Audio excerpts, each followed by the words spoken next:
வணக்கம் friends, welcome to Shalini's குயிசின். நம்ம சேனலை நீங்கள் ஃபஸ்ட் டைம் பார்க்குறீங்கன்னா சப்ஸ்கிரைப் பண்ணிக்கோங்க. பக்கத்தில் இருக்க பெல் பட்டனை கிளிக் பண்ணிவிட்டு ஆல் கொடுத்துக்கோங்க. அப்போ தான் நான் போடுற எல்லா வீடியோஸுமே உங்களுக்கு அப்டேட்டாக வரும். இன்றைக்கி நம்ம பார்க்க போகிற ரெசிபி முட்டை கொத்தி இட்லி.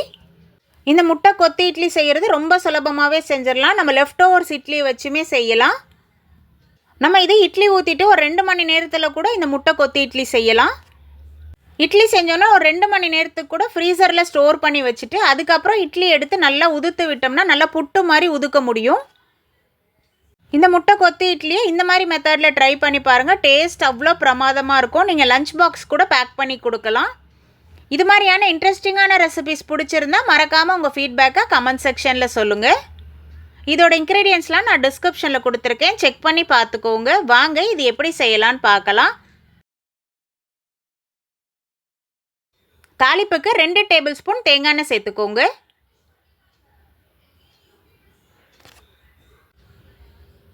கால் ஸ்பூன் சோம்பு, 1/4 ஸ்பூன் கடுகு சேர்த்துக்கலாம். கொஞ்சமாக கருவேப்பிலை சேர்த்துக்கோங்க. இப்போ இதெல்லாமே நல்லா பொரியட்டும். அந்த சோம்போட ஃப்ளேவர் வர வரைக்கும் நல்லா பொரியட்டும். பொடியாக நறுக்குன்னா ஒரு வெங்காயம் சேர்த்துக்கலாம். நான் இதுக்கு தேங்காய் எண்ணெய் சேர்த்துருக்கேன். உங்களுக்கு தேங்காய் எண்ணெய் ஃப்ளேவர் பிடிக்கலன்னா நீங்கள் நார்மல் ஆயில் கூட சேர்த்துக்கலாம். தேங்காய் எண்ணெயில் செஞ்சோம்னா டேஸ்ட் இன்னும் கொஞ்சம் கூடுதலாக கிடைக்கும்.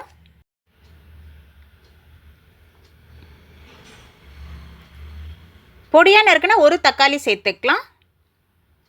இப்போ வெங்காயம் தக்காளி எல்லாமே நல்லா வதங்கட்டும்.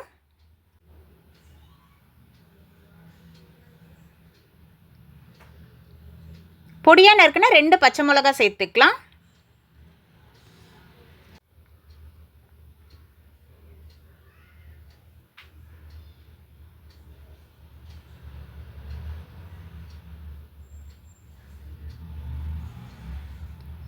வெங்காயம் தக்காளி இந்த அளவுக்கு வதங்கணுன்னா நம்ம மசாலா சேர்த்துக்கலாம். 1 ஸ்பூன் சில்லி மிளகாத்தூள் சேர்த்துக்கோங்க. 1/2 ஸ்பூன் தனியாத்தூள், 1 ஸ்பூன் சிக்கன் மசாலா, இதுக்கு தேவையான உப்பு சேர்த்துக்கலாம். இப்போ இந்த மசாலாலாம் எண்ணெயிலே நல்லா குக் பண்ணலாம்.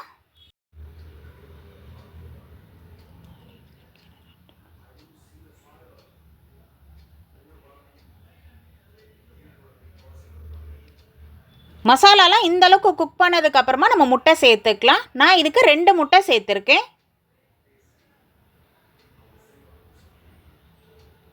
முட்டை சேர்த்துட்டு கொஞ்சம் நேரம் கழித்து நம்ம கரண்டிலே நல்லா கலந்து விடலாம்.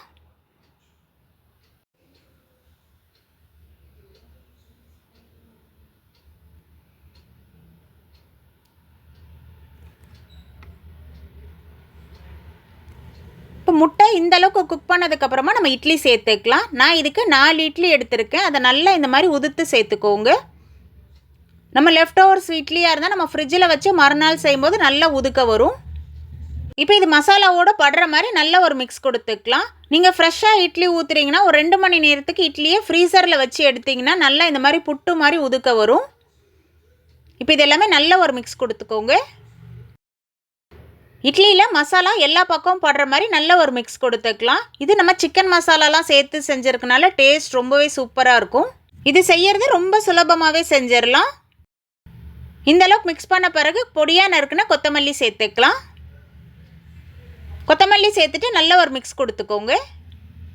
அவ்வளோதான், நல்லா சூப்பராக ரெடி ஆகிடுச்சு பாருங்கள் முட்டை கொத்தி இட்லி.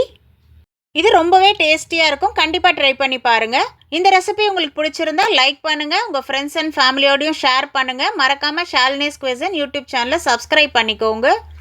பக்கத்தில் இருக்க பெல் பட்டனை கிளிக் பண்ணிவிட்டு ஆல் கொடுத்துக்கோங்க. அப்போ தான் நான் போடுற எல்லா வீடியோஸுமே உங்களுக்கு அப்டேட்டாக வரும். எப்படி இருந்துன்னு கமெண்ட்லேயும் சொல்லுங்கள். தேங்க்ஸ் ஃபார் வாட்சிங்.